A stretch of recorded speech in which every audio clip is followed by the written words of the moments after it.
también es un fenómeno que también es importante entender cuando tenemos barrios. Y también creo, también pensando también dentro de este tiempo diario del barrio, también la unidad, el barrio también es una unidad temporal.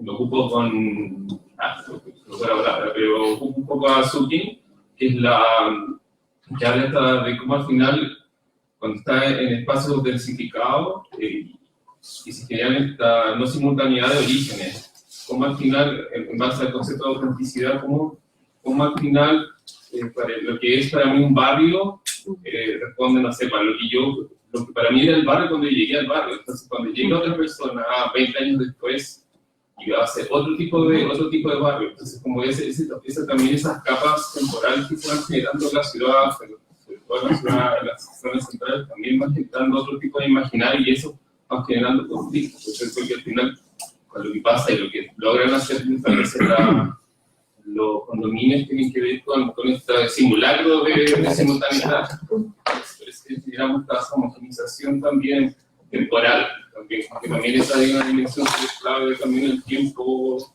para analizar el barrio. Javier. Perdón, llegué grande, pero tarde. Se puso del instituto.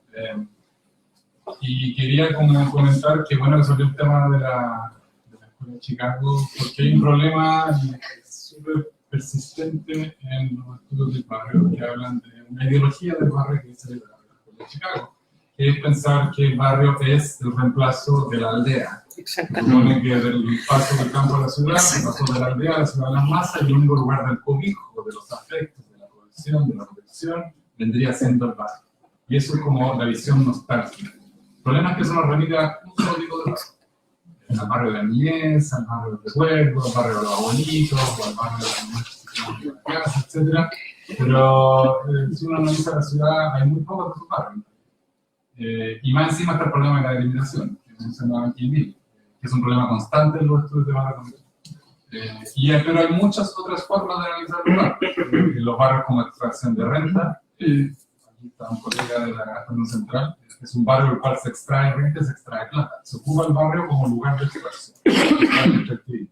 O barrios de promoción simbólica, explotación de un capital fijo. El barrio es el lugar donde hay que ir y donde hay que gastar plata. Y todo el resto es barrio donde no hay que ir, que es el barrio estigmatizado. Al barrio del cual no tengo que alejar y tengo que tener. Entonces, hay muchas otras visiones que no tienen que ver mucho. Funciones que cumplen los barrios dormitorios, que son dentro de todo esto lo que comenzamos ahora, que no son barrios, un barrio donde se ocupa, un barrio aspiracional, un barrio donde la gente quiere agarrarse del estatus porque está viviendo ahí, pero la relación de barrio no hay ninguna, de la relación de que se espera de un barrio, según la Escuela de Chicago, pero siguen siendo barrios también. Entonces, la idea un poco poder superar esta visión como unidireccional de que el barrio solamente es el lugar de cobijo, lo único que nos queda de la aldea, hoy en día, cuando en realidad hay muchas otras relaciones humanas que existen, de lo económico, de lo simbólico, de lo funcional, que conviven con nosotros y no todos corresponden a esa visión. Gracias, Javier. Después de estas 3 intervenciones, ¿alguien quisiera comentar algo antes de hacer una última ronda de comentarios? María Luisa. No, yo quería comentar a propósito de lo que señala René, que yo también lo había anotado, pero quería aprovechar la oportunidad de lo que decías tú de la autenticidad, un poco a propósito del trabajo de Sharon Sukin. Yo también creo que hay una cosa muy interesante en la propuesta que ustedes hacen de lo que ella dice, la mercantilización del aura, ¿ya? Pero no es simplemente, insisto, no es tan simple como decir, me venden esto, le compro esto, traigo aquí, gano por allá, sino que más bien desde la complejidad de cómo se vive, se experimenta, se negocia, se menciona esta subjetividad urbana que que habita, como puede, en estos espacios.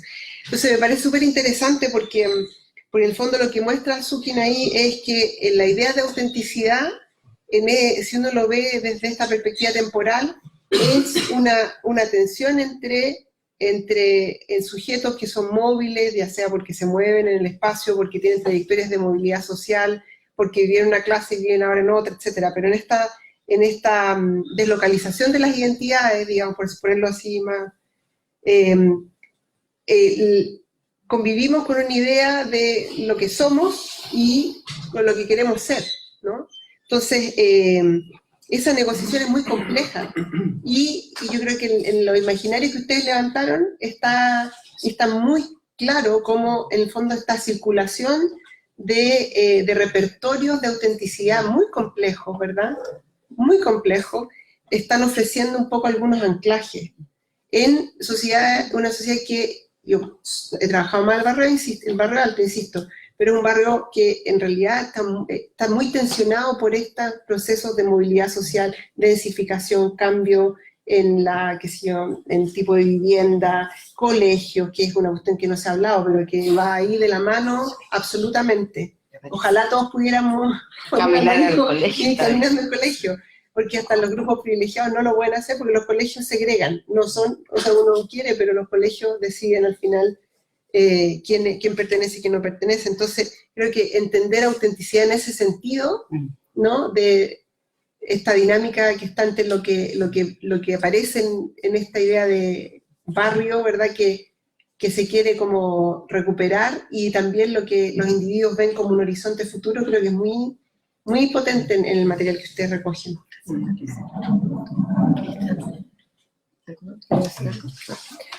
Pilar. Mi nombre es Pilar Fernández, soy exalumna del Instituto Magíster, Instituto de Estudios Urbanos y Territoriales. Actualmente me desempeño como concejal en la Comuna de Providencia y me interesa especialmente un punto del que no se habló demasiado. Yo quisiera saber si hay algo que decir y que tiene que ver con barrios y renovación urbana en las áreas ya consolidadas de la ciudad. Específicamente nosotros estamos en este momento preocupados por un barrio que es la Aguilucho, que es un barrio muy deteriorado físicamente en el extremo sur de la Comuna de Providencia, en el límite casi con Ñuñoa, poniente.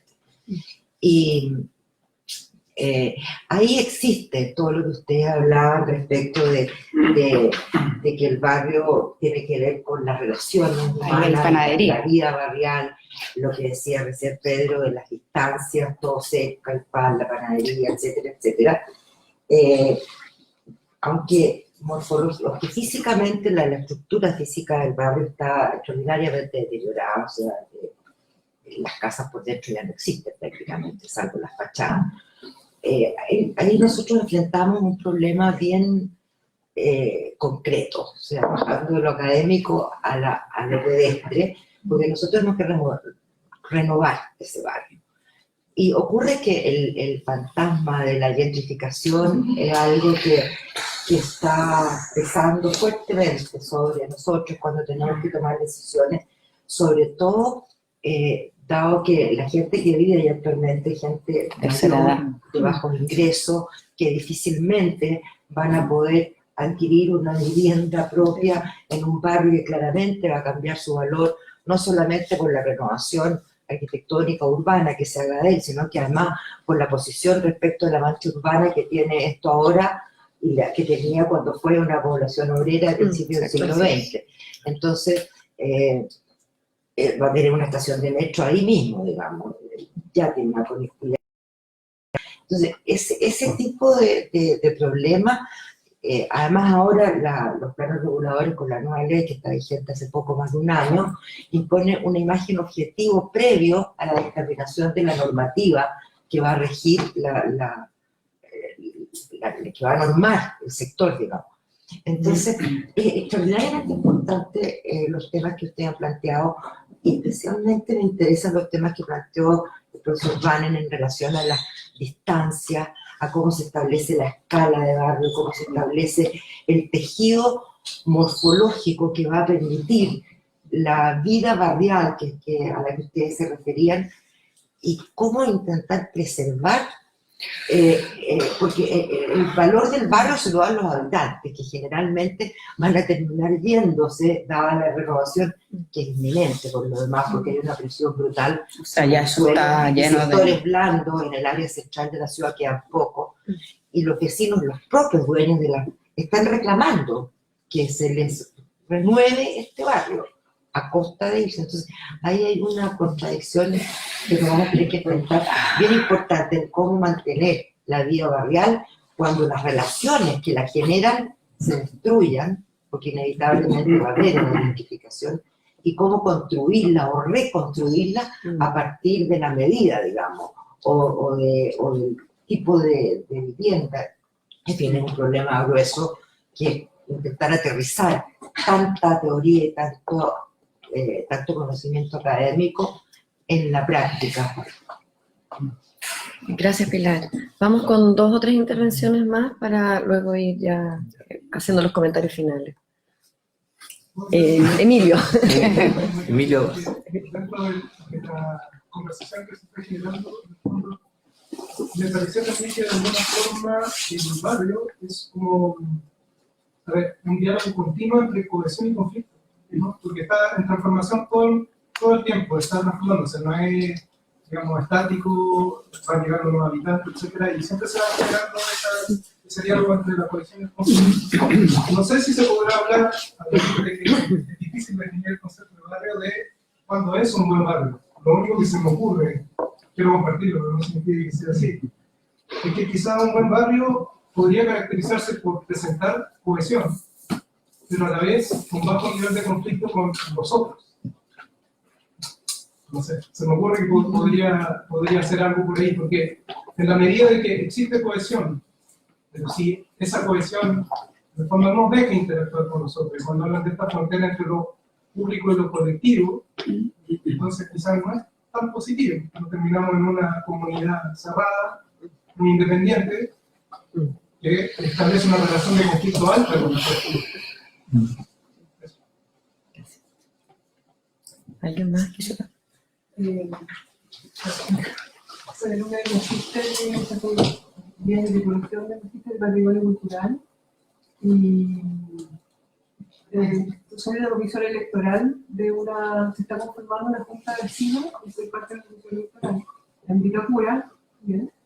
Y he tenido la experiencia de vivir un poco todo el proceso que dice, pero adentro.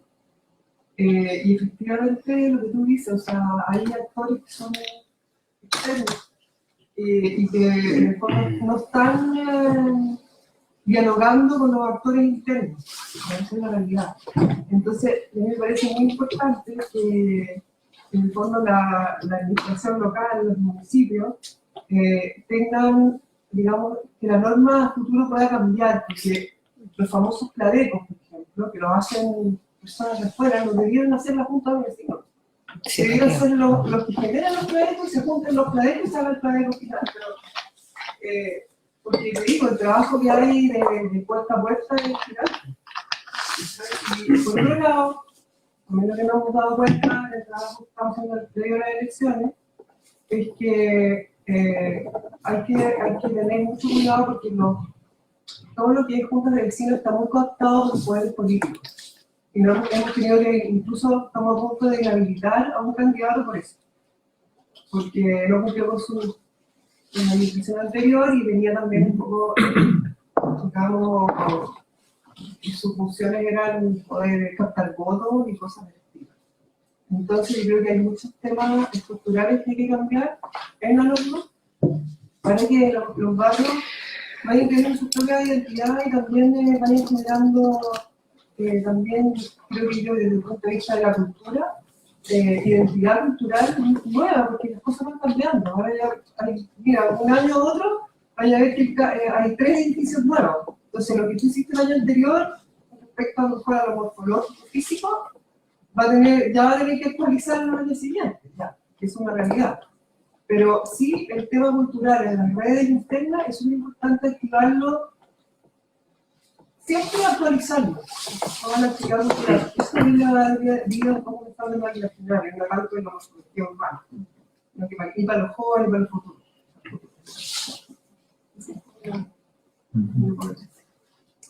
¿Alguien más quisiera? Yo, hola, soy Martín Solar, trabajo en la Municipalidad de Renca y en el fondo quiero hacer una reflexión de ver cómo ustedes ven estos procesos de regeneración urbana que son cada vez más frecuentes hoy día en la ciudad y cómo esto se integra en estas nuevas clasificaciones en barrios históricos que van teniendo, cómo se van integrando de manera efectiva dentro de esta idea imaginaria de barrio.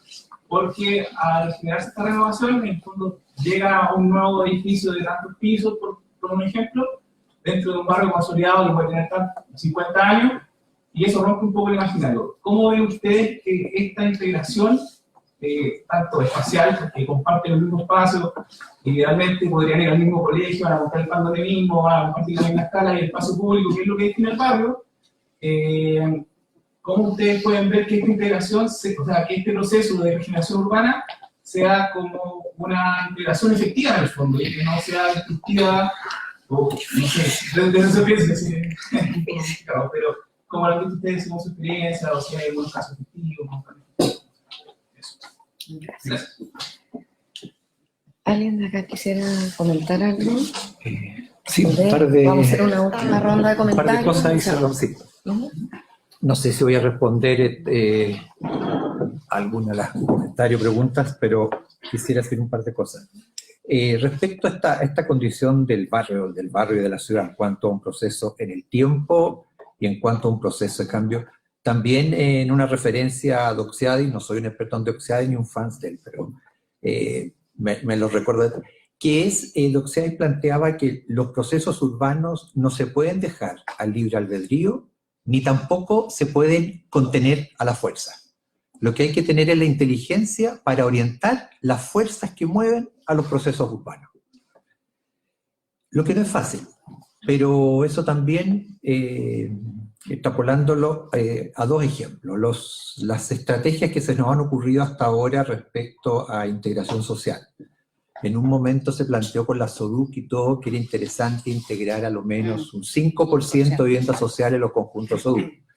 A mí no me funcionó el álgebra el primer día. Yo creo que había que integrar un 5% de viviendas de estrato alto en conjuntos de vivienda social, para que dieran. Porque si no estamos re bien un país que avanza con 95% de clase alta y un 5% de vivienda social. O sea, es el álgebra inversa la que servía. El actual proceso lo incentiva a la integración social incorporando, ahora no en conjunto en extensión, sino que en edificios, un número de unidades de vivienda social. Vuelve a ser lo mismo. Con todo respeto, integrar 30, en el mejor de los casos, unidades de departamento, un edificio en Colón, no va a generar integración social. Vamos a convencer a generar algunos de estos barrios de la publicidad, insertarlos en La Pintana o en el Bosque, difícil.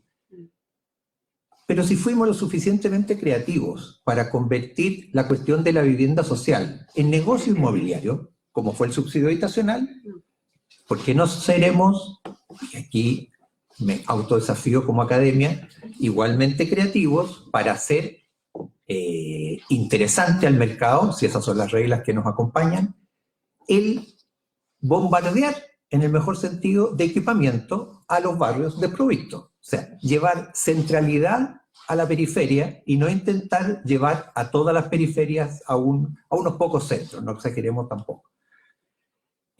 Valga la analogía, digamos, lo que nos emociona descubrir, parece que hay un planeta a 110 años luz que parecería tener agua. A ver, ¿por qué no intentamos poner el paso en proteger el planeta que tenemos garantizado, que tiene agua y que podemos vivir, en vez de emocionarnos por la oportunidad de trasladarnos a 110 años luz? Yo creo que esa dimensión tenemos que saberla incorporar y no, tampoco reniego del estudio académico. Podemos engolosinarnos en el darnos vuelta, digamos, revolcarnos en categorías, atributos, esto, contra una realidad que nos impacta día a día. Eso. Gracias, Pedro.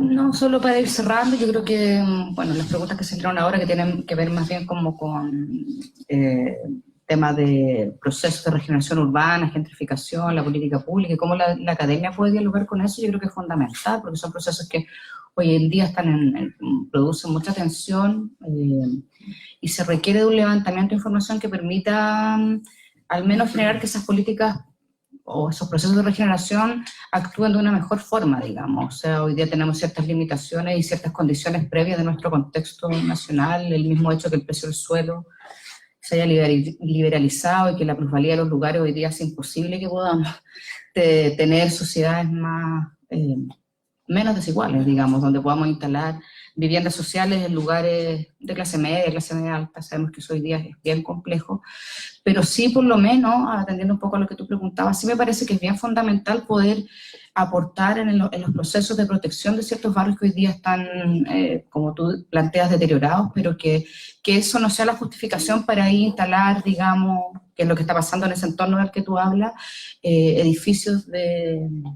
¿no es cierto? Lo que no queremos. Claro, es que por lo mismo yo creo que ahí tiene que haber un proceso de trabajo técnico, académico, ¿no es cierto?, que permita generar procesos de renovación que sean y que hagan referencia a, y por eso que quiero que también el concepto de barrio se complejiza aún más y sería también pertinente, para cerrar con eso, concepto de territorio, integridad territorial, lugar, ¿no es cierto?, que nos remiten a la apropiación, digamos, y a cómo Francisco Ter tiene un pequeño artículo, Antropología del Territorio, donde no lo aplica para la ciudad, lo aplica para comunidades indígenas, pero que es bien interesante porque él dice existen los territorios normados y los territorios vividos. Entonces, en ese intersticio entre lo vivido y lo normado, en ese intersticio que se produce, es donde puede avanzar, digamos, el territorio vivido, ¿no? Que es el que finalmente dice hasta dónde llega mi barrio, ¿no es cierto?, hasta dónde, cómo quiero que sea, ¿no es cierto?, y eso nos permitiría construir también metodologías de trabajo, cartografías, ¿no es cierto?, mapas participativos, que hay muchos, pero que permitan efectivamente colaborar con la política pública de manera más efectiva en estos términos. Gracias, Francisca. ¿Alguna última intervención, María Luisa? Súper breve. Yo totalmente de acuerdo con lo que está diciendo Francisca y creo que el asunto es cómo entender la dimensión política de esto, ¿no? O sea,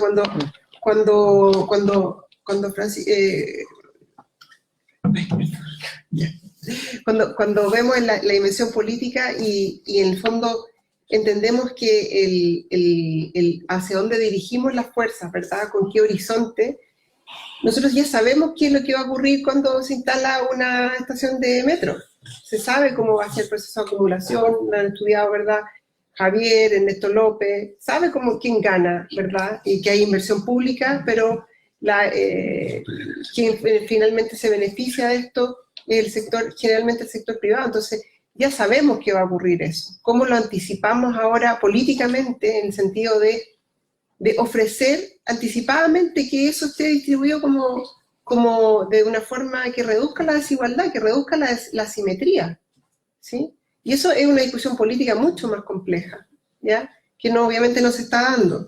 Y yo solamente desde la pequeña vereda que tengo estudios de la clase media alta, hay una fragmentación en la clase media alta y hay gente que está dispuesta a convivir en la diversidad, por ponerlo de una forma así.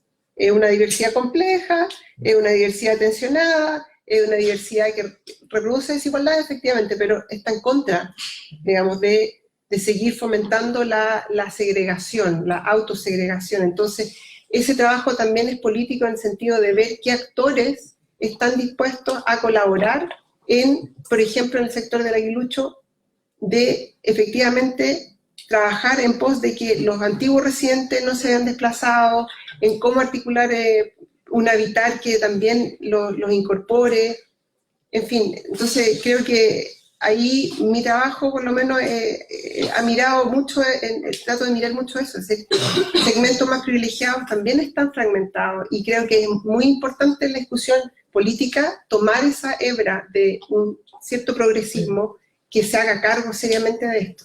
¿Sí? Gracias, María Luisa. No sé si Cristian, Ricardo, Lucas o Felipe quisieran agregar algo más. Ya sé que estamos en la hora, pero creo que 3 minutos. el tema y el coloquio en general justificó un poco la aproximación que nosotros queríamos provocar para poder discutir sobre este tema. También que el núcleo nunca ha querido y no va a querer definir barrio. Como que no sé, por favor nadie lo haya entendido así, sino que al contrario, discutir, repensar, reflexionar o eliminar el concepto. Pero sí nos parecía que en tanto imaginarios, habitantes, escalas y convivencia y reivindicaciones también, es una cuestión que Incluso nosotros mismos decimos, no, este concepto es ambiguo, no sirve, pero el barrio es, y seguimos hablando de barrio, ¿cierto? Entonces, es un concepto, o es una escala, o es un imaginario, etcétera, etcétera, etcétera, que nos persigue y nos va a seguir persiguiendo probablemente en las políticas públicas, en los artículos, en la discusión, en la conversación cotidiana. Entonces, el NUAC lo que quiere un poco es poner esta idea en relación con la ciudad, porque tampoco es esta reflexión como ensimismada, sino que en relación con esta otra escala, para poder seguir en la discusión. Y teníamos otros, lo que presentamos fue simplemente una incursión, un ejemplo, un motivador de la discusión. Hay otros trabajos que hemos ido haciendo en paralelo, y voy a reseñar uno solo que yo creo que es interesante, que es a propósito de una plataforma que se llama el Wikimapia, ¿cierto? Que es colaborativa como wiki, donde la gente va dibujando los perímetros en este caso de Santiago. Y está todo Santiago, dibujado por Wikimapia a diferentes escalas, desde conjuntos habitacionales hasta lo que podríamos definir como una escala de barrio y hasta paños un poco más grandes.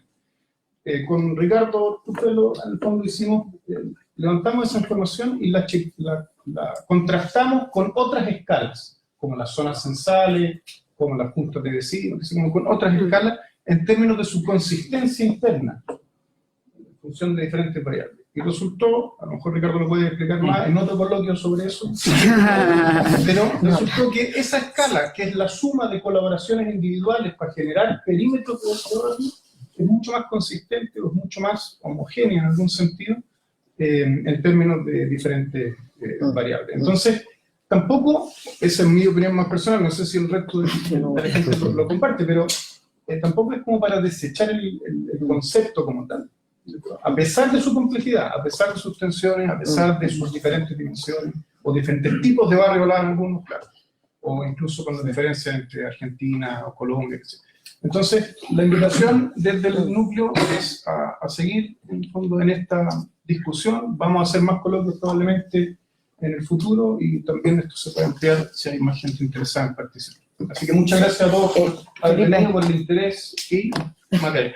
Quisiera agregar algo en relación a lo que tú dices antes de despedirnos, que en realidad, más que el estado del arte, de cómo es el barrio, cómo se vive, nuestro interés, sin querer cerrar, ¿cierto?, es pensar cómo podemos definirlo, como hemos dicho. O sea, la concentración va por ahí, y en ese sentido lo que ha aparecido acá, estas posibles dimensiones, o el estado del arte académico, la dimensión política, que claramente hasta qué punto está en esta literatura, creo que es una preocupación que es interesante, ¿cierto?, para avanzar en ello.